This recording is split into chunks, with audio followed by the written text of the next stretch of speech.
have more faith, they say, but how? I remember when I thought faith was all about concentration. I would be praying, trying my best not to doubt, but the mere fact that I was thinking about it meant I was doubting. I had it wrong. In this video, I'm going to share with you one way the Bible shows that we can grow our faith. If you don't know who I am, my name is Moses Pierre Paul, and I've been studying and teaching the Bible for over 10 years. On this channel, I teach about personal and spiritual growth. So if that sounds like your thing, you're in the right place. So, what's that practical way to grow your faith? For it to make sense, I have to share a Bible story with you. It's found in Matthew chapter 8, verses 5 to 13. It's about a centurion who was basically a commander in the Roman army. He had a servant that needed healing, so he went to Jesus to ask Jesus to help. Jesus said, "Okay, I'll help. Should I come to your house to do it?" The centurion said, "No, I don't deserve for you to come to my house. Just say the word and my servant would be healed." Jesus was shocked.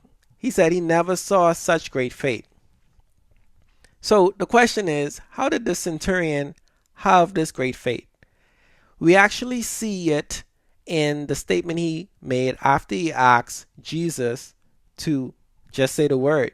It's found in verse 9.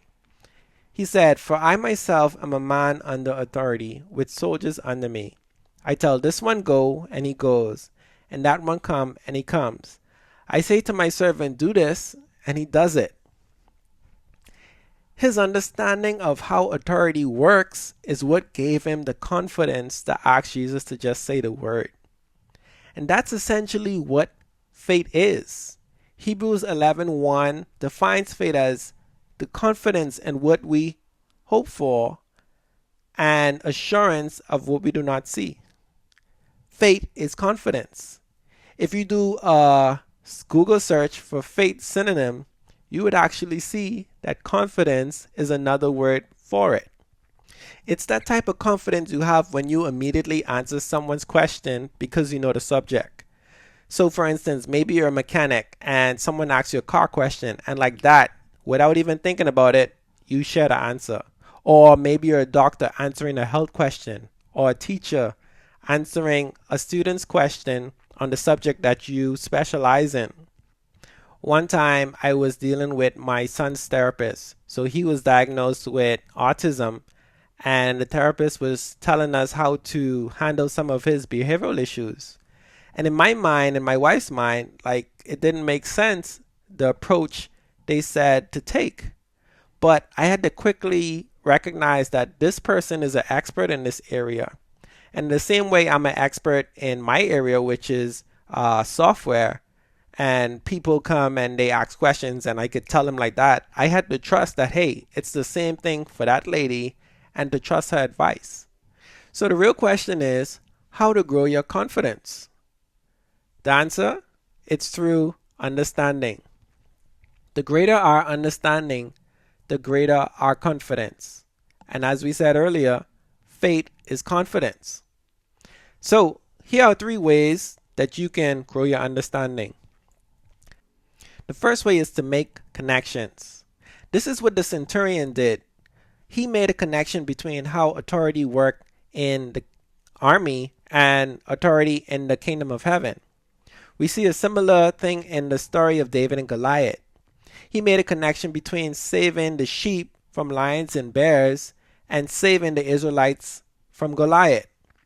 Notice what he said to Saul when he approached him for permission to fight Goliath, because David wasn't even in the army, just so you know. He said, "Your servant has killed both the lion and the bear, and this uncircumcised Philistine," referring to Goliath, "will be like one of them, because he has defied the armies of the living God." The second way you can grow your understanding, which builds your confidence, which is faith, is to ask questions. Have you ever prayed to God for something, and because you didn't get the answer you were expecting, you just concluded maybe it wasn't meant to be? One time the disciples were trying to cast out a demon in a boy, but couldn't. The boy's father then took the boy to Jesus, saying, hey, your disciples couldn't cast him out, so I'm bringing him to you. And Jesus cast out the demon. Later, the disciples went to Jesus and asked him, well, how come we couldn't cast out the demon? Jesus said, because you have little faith.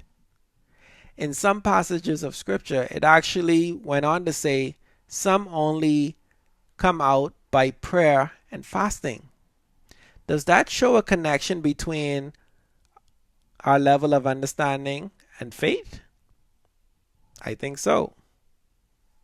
The third way we can grow our understanding is to hear examples.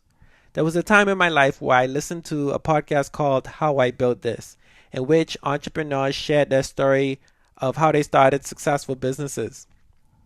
By hearing those stories over and over, I learned that rejection was normal. They would reach out to manufacturers and they would tell them no. They would pitch their idea to investors and they were told no. And so when I started my business, because I heard it over and over and over, it gave me confidence to continue despite rejection. Romans 10:17 says, consequently, faith comes from hearing the message, and the message is heard through the word of Christ. In that context, it's talking about believers becoming believers by first hearing the message. But what I've come to realize is, even after we hear something, we constantly need repetition over and over and over for it to be concrete in our hearts. So to grow your faith, which is confidence, develop your understanding.